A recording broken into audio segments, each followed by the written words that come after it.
Welcome back to coffee with Sherguru. हम फिर से हाजिर हैं आपके साथ और हमारे गेस्ट के साथ। Welcome to the show Rachna Vaidya. Thank you so much. Rachna ji, बहुत से सवाल आ रहे हैं, बहुत से बिगनर्स आ रहे हैं मार्केट में और एक नया ट्रेंड आता हुआ नजर आ रहा है। तो ऐसे जब ट्रेंड्स आ रहे हैं तो लोगों के ऑप्शंस में क्वेश्चंस ज्यादा हैं। जैसे हम यूएस में ट्रेड कर सकते हैं क्या? क्योंकि बहुत से ऐसे ट्रेडर्स हैं, इन्वेस्टर हैं कि इंडियन मार्केट तो करते ही हैं, पर और अपने पोर्टफोलियो को एनहांस करने के लिए वो सेकंड ऑप्शन को ढूंढते रहते हैं। तो is it feasible for Indian investor to trade और invest in US stock market? Yes Ruchi, ये चीज पहले जितनी डिफिकल्ट लगती थी आज के जमाने में इतनी डिफिकल्ट रही नहीं है। In fact it is become very very simple and very easy.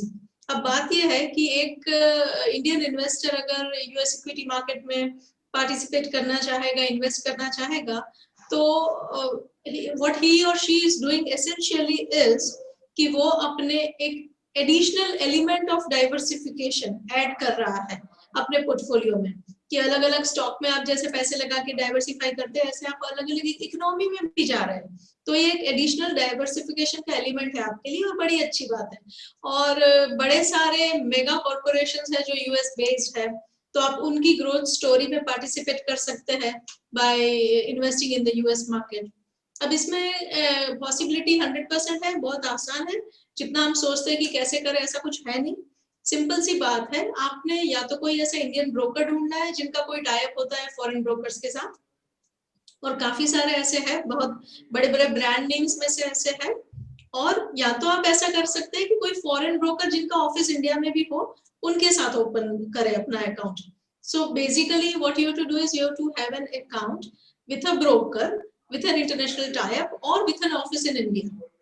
उसके बाद आप जो है अपना पैसा उसमें ऐड करेंगे, right, whatever amount of money that you want to invest. उसमें जो आरबीआई के रूल्स वगैरह है, एनआरएस स्कीम वगैरह के हिसाब से तो 1.5-2 करोड़ रुपए का आप जब तक इन्वेस्टमेंट करना चाहते हैं तब तक तो फॉर्मेलिटीज भी बहुत कम है, तो वो आप आसानी से कर सकते हैं। Just you to keep in view a few things like अगर आप फॉरेन ब्रोकर के साथ फॉरेन उसमें इक्विटी मार्केट में इन्वेस्ट करने जा रहे हैं, तो थोड़ा बहुत टैक्सेस में, थोड़ा बहुत कॉस्ट ऑफ कमीशन वगैरह में फर्क हो सकता है compare to you doing the same thing over here. थोड़ा आप ये भी समझ के चलना होगा कि क्रॉस करेंसी एक्सचेंज रेट वगैरह का जो कॉस्ट होगा वो आपको लगेगा। तो माइनर डिफरेंसेस ये है, बहुत सिंपल होते हैं। और सारा पेपर वर्क वगैरह जो है जिनसे यूजुअली लोग डरते हैं, तो वो यूजुअली ब्रोकर लोग ही हैंडल कर लेते हैं। You just have to provide them with the basic documents that they ask for, and आपकी अकाउंट ओपनिंग हो जाती है, आपका पैसा उसमें डल जाता है। उसके बाद आप 2-3 चीजें कर सकते हैं। या तो आप डायरेक्टली बाइंग करें by investing in the stock itself, or you invest through mutual funds, and you can also invest through some exchange traded funds, ETFs वगैरह। तो ऐसे सब मिला के काफी सारे ऑप्शंस हैं और बहुत सिंपल है और ये हो सकता है। ओके, दैट मीन्स आप लोगों के पास ऑप्शन है कि आप अपना इन्वेस्टमेंट या अपना ट्रेड को एक्सपोजर दे सकते हैं एक इंटरनेशनल लेवल पे भी। जैसे यूएस स्टॉक मार्केट सभी चाहते हैं उस चीज को एक्सपीरियंस करना। जैसे रचना जी ने बताया कि बहुत ही आसान है, सिर्फ आपको कोई ब्रोकर या आपका अकाउंट जो है ऐसे ब्रोकिंग वालों के साथ हो जो एफिलिएटेड है इंटरनेशनल मार्केट्स के साथ। रचना जी, इसमें कोई अमाउंट को ध्यान में रखना चाहिए जब भी आप कोई निवेश करते हैं? जैसे यूएस स्टॉक मार्केट को, ऑब्वियस सी बात है, कोई इंडियन स्टॉक मार्केट को अलग तरीके से देखा जाता है, यूएस स्टॉक मार्केट्स को थोड़ा अलग तरीके से पढ़ा लिखा जाता होगा। तो क्या अमाउंट पे इन्वेस्ट करना चाहिए और कितना रिस्क लेना चाहिए?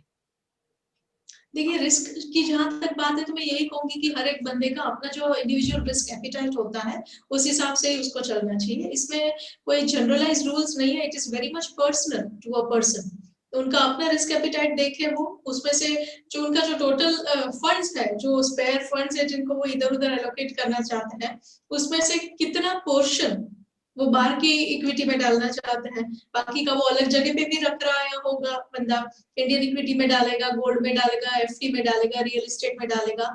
तो हर जगह से वो किस हिसाब से अपनी टोटल फंड्स को डिवाइड करना चाहता है और कितना रिस्क उठाना चाहता है, ये समझ के उसको करना चाहिए। जहां तक गाइडलाइंस का सवाल है, तो एज आई सेड सम $250,000 तक का कोई प्रॉब्लम नहीं है। जब कन्वर्जन करेंगे एट द करंट रेट तो करीब करीब 1.25 करोड़ के हिसाब से आएगा अमाउंट। जितने तक का अगर आपका इन्वेस्टमेंट है तो ज्यादा कोई फॉर्मेलिटीज वाली बात नहीं है according to RBI rules, current rules.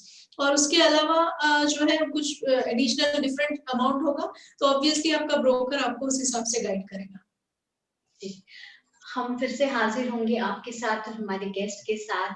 आप अपने सवाल पूछ सकते हैं। अगर इस पर्टिकुलर टॉपिक से अगर आपकी कोई क्वेरी है कि यूएस स्टॉक मार्केट में किस तरीके से निवेश किया जाए या ट्रेड किया जाए, आप अपने सवाल पूछ सकते हैं हमारे व्हाट्सएप नंबर पे 9833312945 पर। हम आपका जवाब लेकर फिर से हाजिर होंगे। Please do like, subscribe and share our channel. Thank you for watching. Thank you for joining us. Thanks.